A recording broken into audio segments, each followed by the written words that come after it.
আসসালামু আলাইকুম বন্ধুরা, কেমন আছেন সবাই? আশা করি ভালো আছেন। আমি হারুন বিন জলিল কৃষকের স্বপ্ন চ্যানেলের পক্ষ থেকে আপনাদেরকে জানাই অভিনন্দন। হ্যালো বন্ধুরা, আজকে আরও একটি আউশ চাষের নতুন ভিডিও নিয়ে আপনাদের মাঝে চলে এসেছি। আসলে শুরুতেই বলতে হয় যে আসলে আউশ ধান কী? আউশ ধান হচ্ছে আমন এবং বুড়োর মাঝামাঝি যে ধান রোপণ করা হয় সেটি হচ্ছে আউশ ধান। আর আউশ ধানের অন্যান্য ধানের চেয়ে এই ধানের সময়কাল হচ্ছে খুবই কম। তবে ধানের জাত ভেদে এটি হচ্ছে 90 থেকে 110 দিনের মধ্যেই এই ধান মানে পরিপুক্ত হয়ে যায়, রোপণ করার পর পরিপুক্ত হয়ে যায়।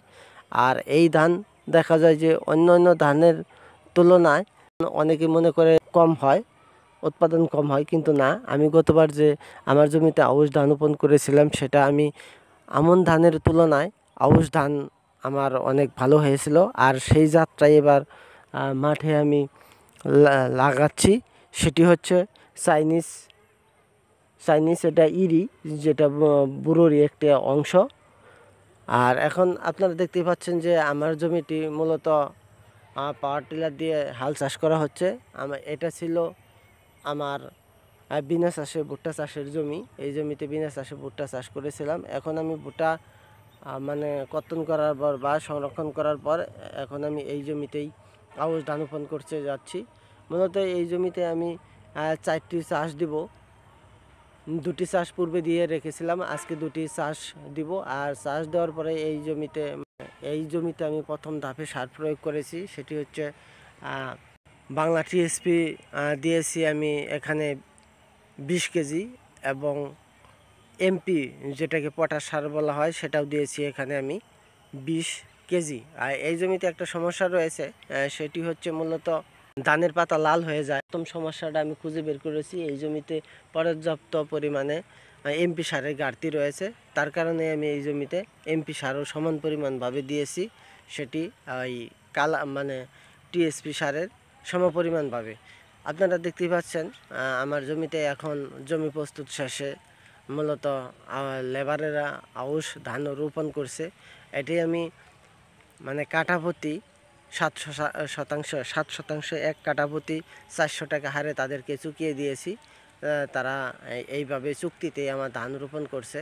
আলহামদুলিল্লাহ, আশা করছি যে গত বছরের তুলনায় এই জমি থেকে আমি আল্লাহর রহমতে ভালো ফসল পাবো আশা করছি। কারণ গতবার এই জমিতে যেই আউশ ধান আমি পেয়েছিলাম সেই জমিতে আমি কোনো মানে দ্বিতীয় ধাপে, প্রথম ধাপে এবং তৃতীয় ধাপে কোনো সার প্রয়োগ করিনি।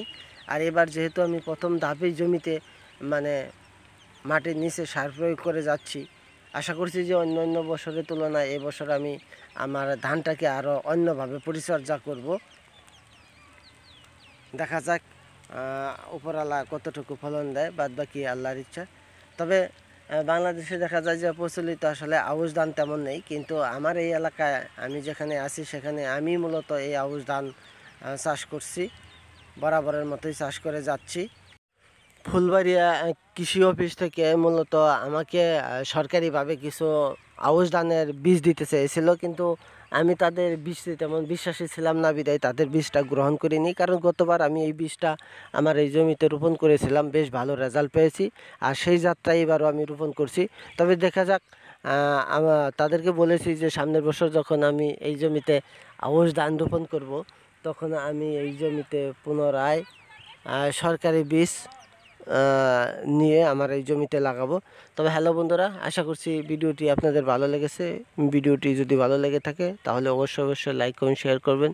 সেই সাথে যারা আমার চ্যানেলে নতুন তারা অবশ্যই আমার চ্যানেলটি সাবস্ক্রাইব করে রাখবেন। ধন্যবাদ।